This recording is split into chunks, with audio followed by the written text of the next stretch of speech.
Anyone have a mint? Apparently that's not what you're supposed to do to check bad breath, but in bad breath, none of us want to experience it or have it. For our first installment of Ask an Expert series, I met up with the guy known as the Bad Breath Doctor. What a job, Harold Katz, to learn more about what causes the stinky breath and how to treat it.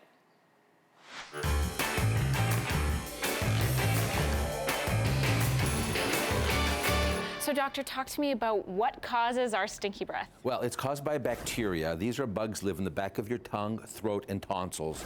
And under certain conditions or after eating certain foods, they produce chemicals called volatile sulfur compounds. Certain foods will exacerbate the problem. Alcohol, for example, alcohol makes the mouth very dry. Once you lose your saliva, you lose the natural ability to fight off bad breath. Saliva has oxygen in it. That's the natural enemy of the bad breath bacteria. As soon as your mouth gets dry, out comes the sulfur compounds. Okay. Onions and garlic, we know cause a problem. They have sulfur compounds in them already. Okay. Dairy foods are an issue. They contain proteins. The bacteria actually munch up the proteins, extract the sulfur from the amino acids, and that's what you're smelling, that breakdown of the proteins. Doctor, it's not just food that can cause bad breath, but also medication. Yes, 75% of prescription medications cause dry mouth, which then leads to bad breath.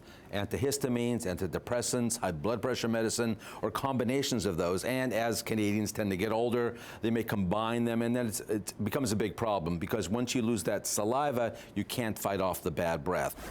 Tonsil stones. I didn't even know this was a thing. Well, it's a thing. In order to get tonsil stones, two things have to happen. One is postnasal drip.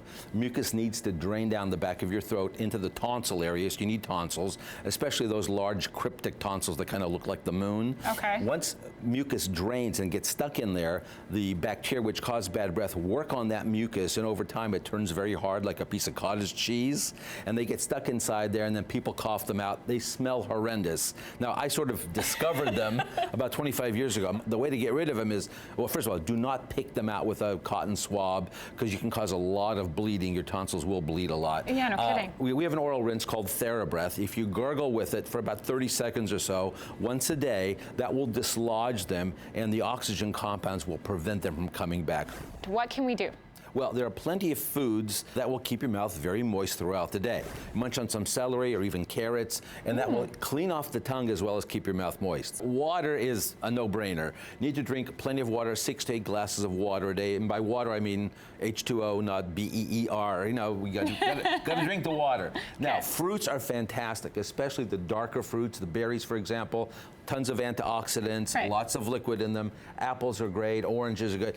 Fruits are very good. Now, some of the vegetables, which are a little questionable, stay away from cabbage and Brussels sprouts and cauliflower. Fair. I would anyway. Okay, they have sulfur in them.